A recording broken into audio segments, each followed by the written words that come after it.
Many gamers take delight every day in the ability to play video games in the comfort of their own homes.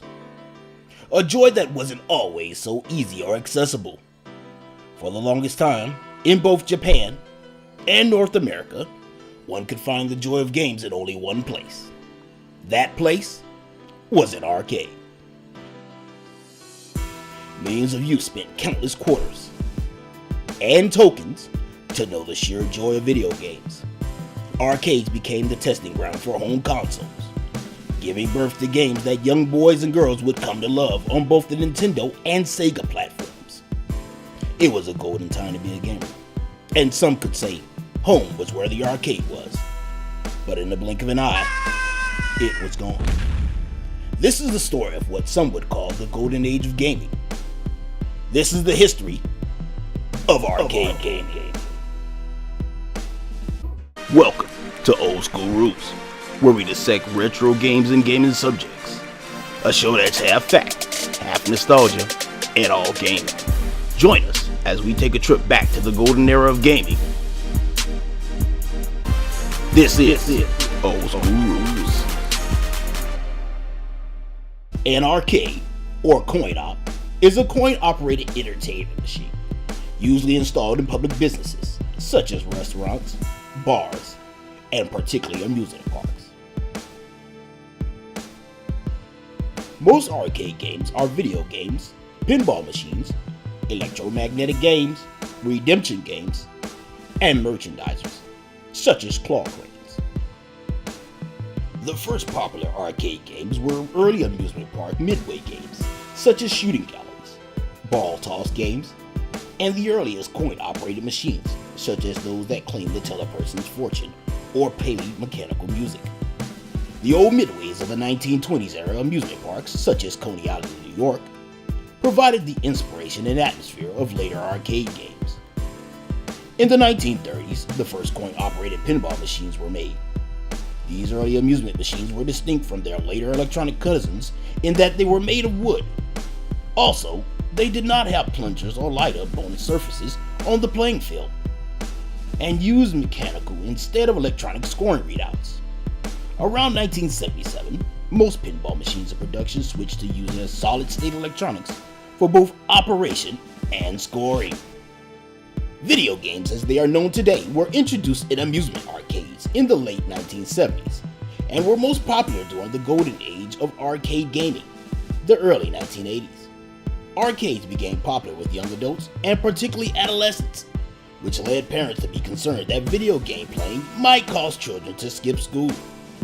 Throughout the 1970s, electromechanical arcade games were gradually replaced by electronic video games, following the release of Pong in 1972.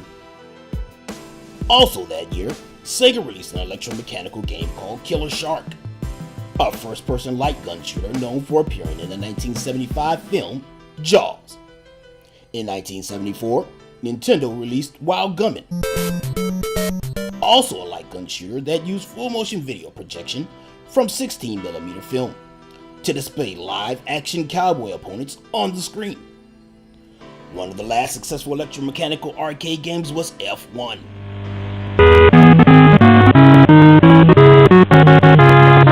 A racing game developed by Namco and distributed by Atari in 1976. The game was shown in the film Dawn of the Dead in 1978 and Midnight Madness 1980, as was Sega's Jet Rocket in the latter film. The 1978 video game Space Invaders, however, dealt a yet more powerful blow to the popularity of electromechanical games. Taito's Space Invaders proved to be the first blockbuster arcade game of the year. It successfully marked the beginning of the golden age of arcade gaming. Video game arcades sprang up in such places as shopping malls, small corner stores, appeared in restaurants, grocery stores, bars, movie theaters all over the United States, Japan, and other countries during the late 1970s and early 1980s. Space Invaders in 1978, Galaxian in 1979, Pac-Man in 1980, Battlezone in 1980, Defender also in 1980, and Bosconian in 1981 were especially popular. By 1981, the arcade video game industry was worth $8 million. Comparatively speaking, $20.8 billion in 2014. In the early 1990s, the arcades experienced a major resurgence with the 1991 release of Capcom's Street Fighter II.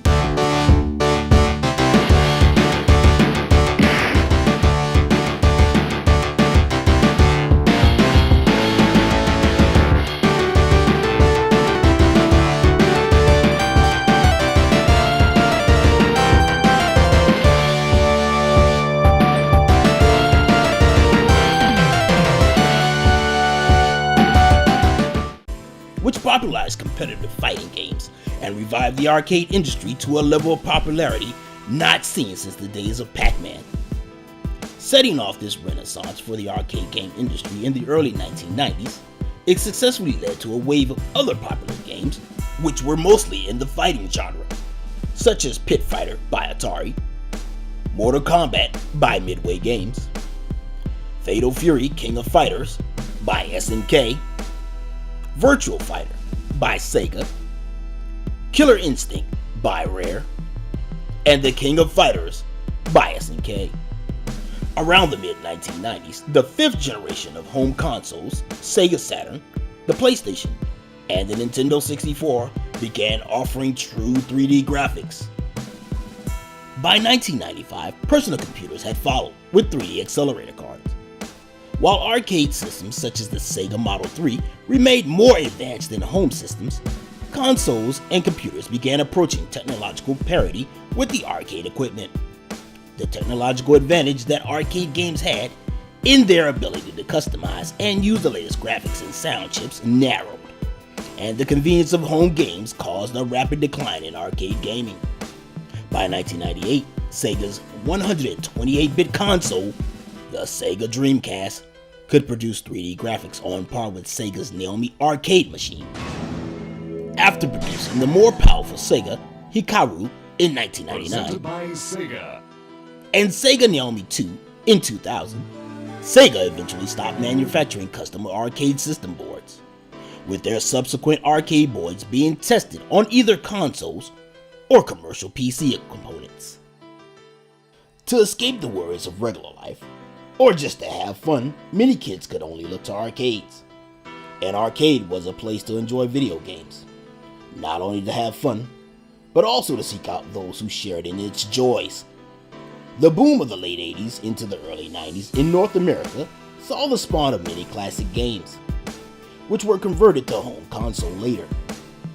Tournaments were held to see who was the best at certain games. Lines were drawn in the sand for some kids who took sides in discussions such as which was better, Street Fighter II or Mortal Kombat. The arcade was the one place a gamer could go in order to enjoy top-notch gaming. However, arcade video games experienced a decline in popularity in the late 1980s. So much so that revenues in the United States dropped to $1.33 billion in 1999 and reached a low of $866 million in 2004. Furthermore, by the early 2000s, network gaming via computers and then consoles across the internet had also appeared, replacing the venue of head-to-head competition and social atmosphere once provided solely by arcades. The arcade also lost its status as the forefront of new game releases. Given the choice between playing a game at an arcade 3 to 4 times, perhaps 15 minutes of play for a typical arcade game, and renting one at about the same price, exactly the same game, for a video game console, the console became the preferred choice. Fighting games were the most attractive feature for arcades, since they offered the prospect of face-to-face competition and tournaments, which correspondingly led players to practice more, and subsequently spend more money in the arcade. But they could not support the business all by themselves. With that, the arcade experience continued to decline. The arcade industry was perhaps the most dominating factor for gaming to develop into what we now know today. As a testing ground for most home console games in the first and second generation eras, arcades set the tone and pacing. Arcades not only helped the home market, but whatever businesses they were located at. Featured in movies, songs, and other pop culture media, arcades had a strong presence on not only gamers, but society as a whole.